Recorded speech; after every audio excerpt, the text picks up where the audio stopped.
what you're watching, I guess, through the course of the movie is, are there any cops that aren't dirty involved in this? And, you know, there's sort of this, the audience is trying to balance whether or not the bad guys are really bad or whether the good guys are really good. And so that's essentially the chase that you're seeing throughout. Closing the island, it not only compresses the space that these two fugitives can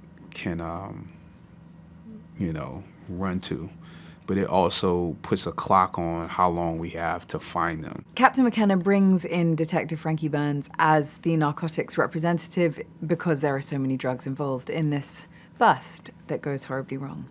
And I think Davis, who Chadwick plays, is definitely initially not too keen on the idea of having anyone join him. He's a lone wolf. This guy works much better on his own, but I think relatively quickly understands that she's smart and capable and could be a useful asset as the evening progresses. So what ultimately begins as slightly kind of snide and not very interested ends up as, you know, we're partners and it works. I love that it took place in one night. I felt like that was such an exciting way to tell a story, and especially a story in this genre.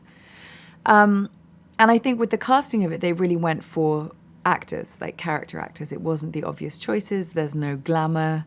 It's a very kind of real look at what this would actually be like, and they've been very thorough with having cops consult. So the entire thing felt like it was heading towards aiming to be something that's very real and grounded, and that's always an appeal for me in a script. When Detective Davis, Chadwick Boseman's character, makes the decision that the best way to try and catch these two guys is to simply close down the island of Manhattan and keep them trapped in Manhattan.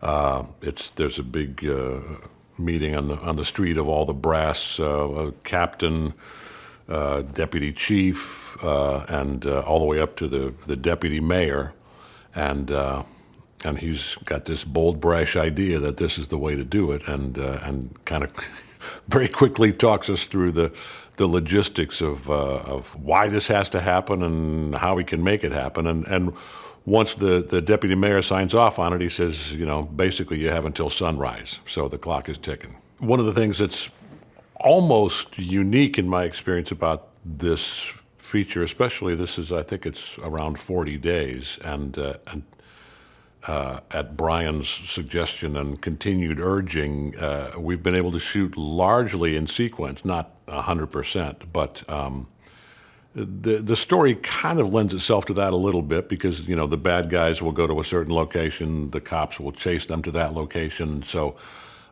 in that sense, it was logistically sort of made sense. But it's very helpful for actors to, it's sort of the best of both worlds of doing a play and a movie, you know, to be able to do it, again, not 100%, but largely in sequence, because so oftentimes, you know, on day 3 of a long shoot, you find yourself shooting, you know, whatever, the big scene at the end of the movie, and then as you're going along, you go, oh, wow, this would have informed that. Oh, yeah, I wish I'd have known this when that, you know. And there's been very little of that in this case, which is a blessing for all concerned, especially the script supervisor. Everyone loves a good crime action thriller, you know. For me, like, some of my favorite movies growing up were The Heat. Reservoir Dogs is like top 3 all time to me. So, you know, for me, I feel like this film sort of had elements of that, everything I loved about a good crime thriller, and you know, no one's ever seen me do something like that. So for me, it was a really cool thing to, you know, to get to be a part of it. It's really cool because, I mean, I think that the film, it all takes place in this night, so you're dealing with sort of a race against time, you know, in which the audience can sort of really, you know, get a feel of what these guys are going through and follow along in this journey. And it's not sporadic. It's not a bunch of different days. It's just one consistent night. So, yeah, things go awry, to say the least.